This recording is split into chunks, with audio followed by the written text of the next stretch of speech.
What's your name? My name is Selukan. What's your profession? My profession is I'm working for the University of Tokyo as an assistant professor. Okay. How would you describe the keyword infra-free? Well, infra-free is actually the name of the research we started in 2006 April at the University of Tokyo, Department of Engineering, Faculty of Architecture.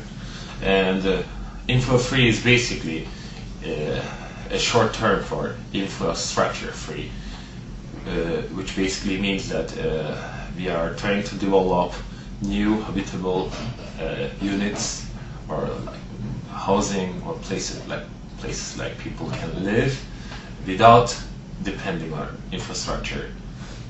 That might be our ultimate goal, but at the beginning, of course, the most important thing is that we try to make the unit as much as possible independent from the existing infrastructure, and introduce some new technologies, some new type of thinking, and giving a new perspective to the environmental problems. Right. What kind of experimental facility could you envision for an infra-free shelter? Well, if we start to talk about the experimental facility, I think the basic problem in infra-free is infra-free concept. My background is design and development of space structures, including space stations, satellites, whatever. And when we started the concept of infra-free, the basic idea was like we could develop some kind of self-sufficient house, which could be basically independent from any existing infrastructure. And of course, our basic idea was technology transfer. This is something like very common. But after some time, when we started this research, we somehow found out that technology transfer, just transferring technology is not enough.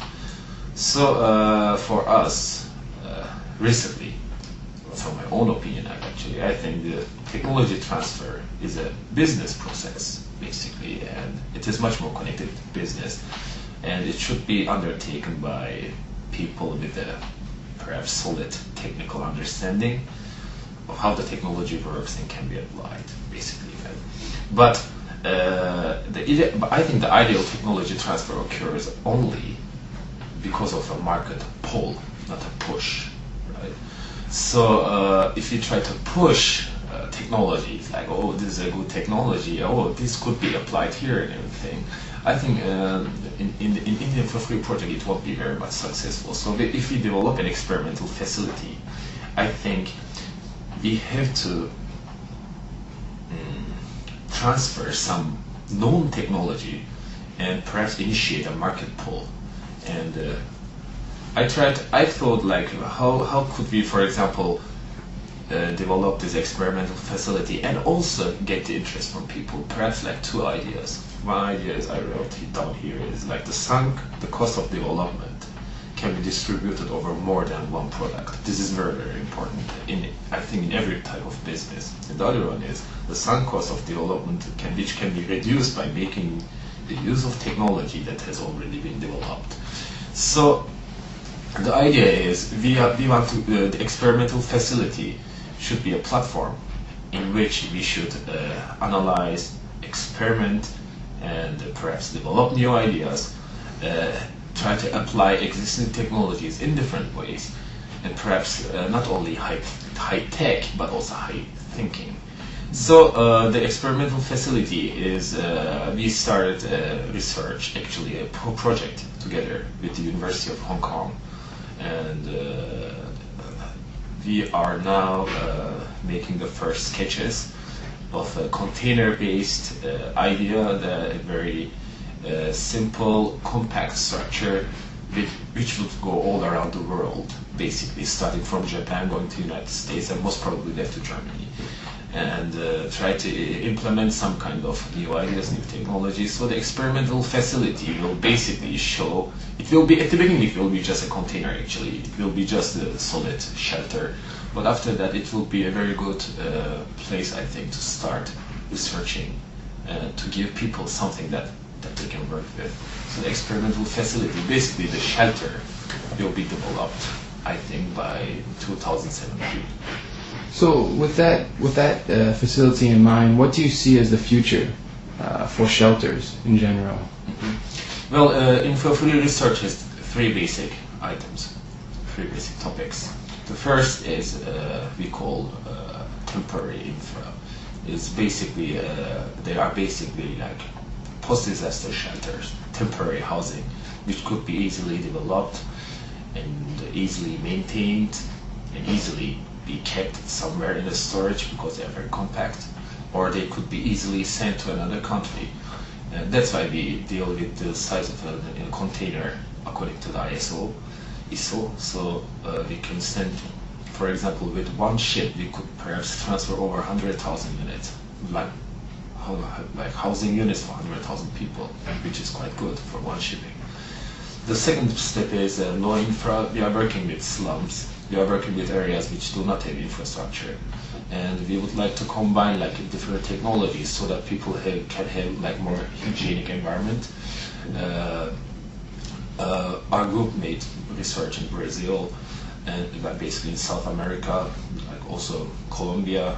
There are some researchers. I'm going to Kenya in March 2007.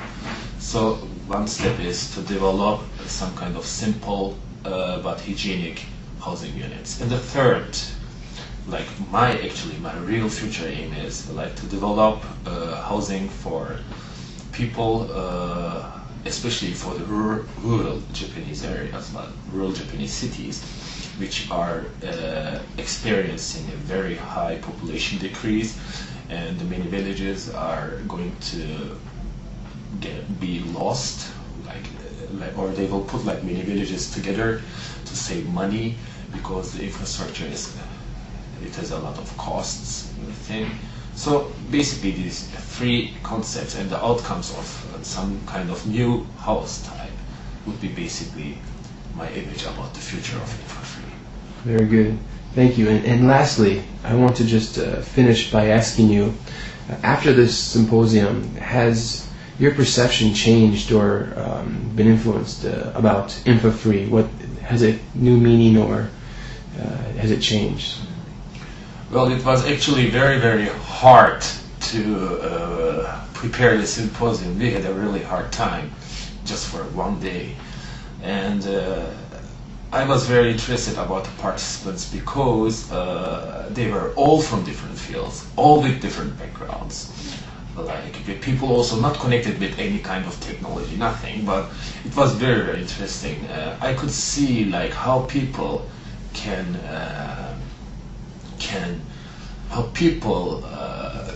think about one concept in different ways.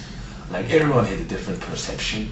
Everyone had a different idea. Some people thought it's about technology, some people thought it's about space, some people thought it's about environment, some people thought it's only about slums, and some people thought it's quite futuristic, and other people thought, well, we had this already 2,000 years ago. So I think the symposium gave us, the outcome of the symposium was, for me, the biggest experience was that we have to make this more clear because it was so difficult. Like I think many people had the problem to understand exactly what this research is about.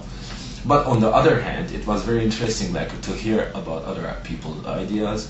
Of course, it was also a big success to put those members together in Istanbul, and it was also another success, of course, that the second step has been decided.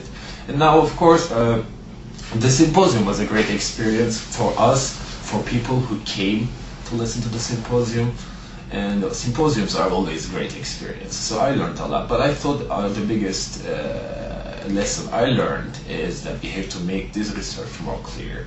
So we would like to work basically on an experimental shelter so that people have something to see. At least in Turkish you say you have something to touch. So if you touch it, you feel it, and if you really touch and feel it, then you understand it. So I basically think that we have to develop, even if very simple, very easy, or like a very cost-effective shelter, some kind of experimental base, and then we can start to work on it.